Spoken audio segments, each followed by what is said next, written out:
Autism spectrum disorder ये क्या है, इसके बारे में चर्चा करेंगे। यह कैसे ठीक होता है या ये आजीवन स्थिति है।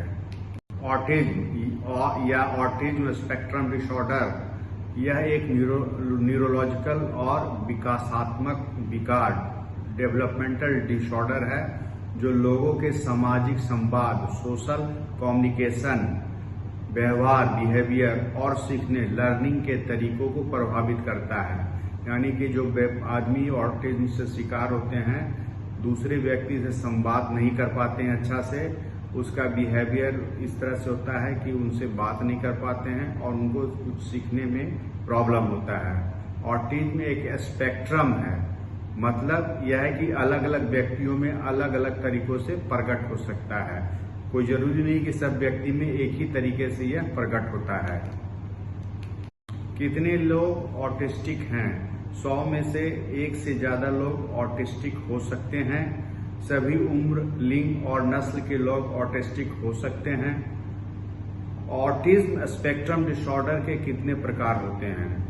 ऑटिज्म स्पेक्ट्रम डिसऑर्डर कई तरह का हो सकता है। अब DSM-5 TR में ASD को 3 स्तरों में वर्गीकृत किया गया है जो व्यक्ति की आवश्यकता सहायता के स्तर पर आधारित है। इसमें 3 स्तर होता है, स्तर 1, स्तर 2 और स्तर 3। एक होता है क्लासिकल ऑटिज्म, इसमें मरीज को सीवियर सिम्टम होते हैं जैसे social interaction, communication, repetitive behaviour में अगर अस्पर्जर के तुलना में। और नेक्स्ट होता है अस्पर्जर सिंड्रोम। पहले ऑटिज्म का प्रकार माना जाता था, अब इसे स्तर 1 ASD के रूप में वर्गीकृत किया गया है।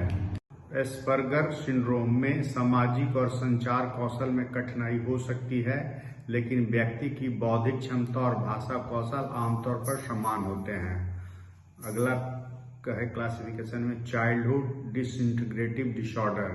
चाइल्डहुड डिसइंटीग्रेटिव डिसऑर्डर CDD यह एक दुर्लभ प्रकार का विकार है जिसमें बच्चे के विकास में अचानक गिरावट होती है, खासकर सामाजिक और संचार कौशल में। यह आमतौर पर 2 से 10 साल की उम्र में शुरू होता है।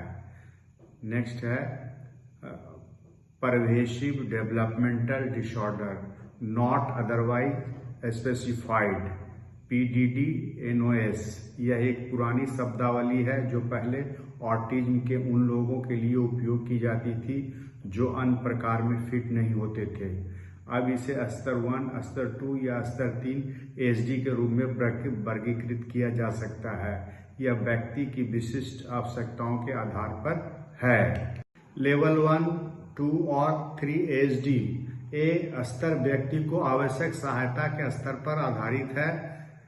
स्तर 1 में कम सहायता की आवश्यकता होती है, जबकि स्तर 3 में महत्वपूर्ण सहायता की आवश्यकता होती है।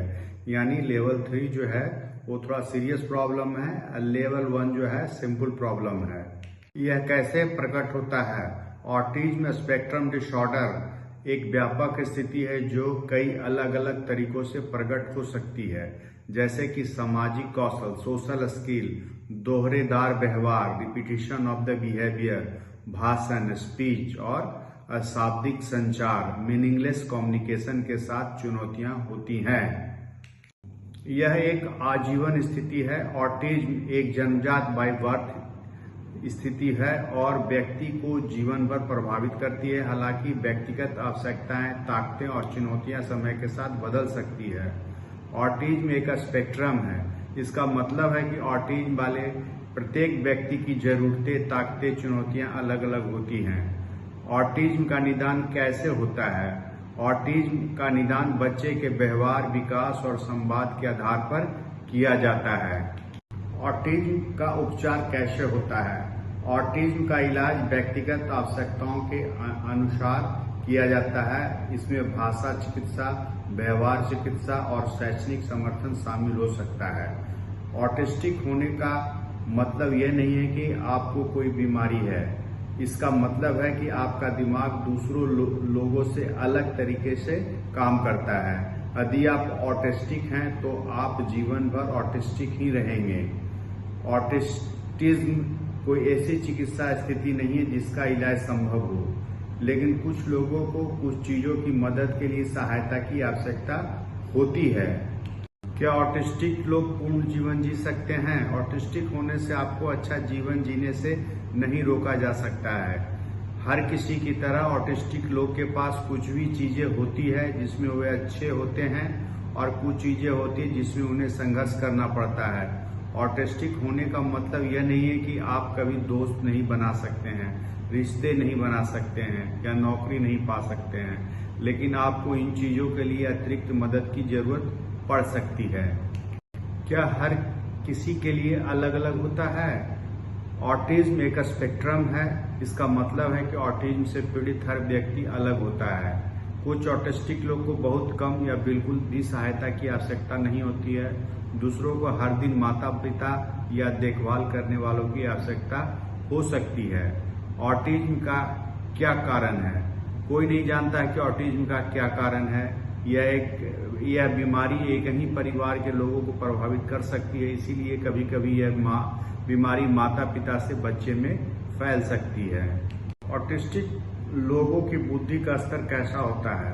कुछ ऑटिस्टिक लोगों की बुद्धि औसत या औसत से अधिक होती है। कुछ ऑटिस्टिक लोगों में सीखने की अक्षमता होती है। इसका मतलब है कि उन्हें खुद की देखभाल करने में कठिनाई हो सकती है। उन्हें दैनिक जीवन में मदद की जरूरत पड़ सकती है। ऑटिस्टिक लोगों में अन्य स्थितियां भी हो सकती है, मतलब साथ में एसोसिएटेड प्रॉब्लम हो सकता है। ऑटिस्टिक अक्सर अन्य स्थितियां भी होती है, जैसे क्या क्या उसको हो सकता है? Attention deficit hyper activity disorder, ADHD, epilepsy, anxiety, dyslexia.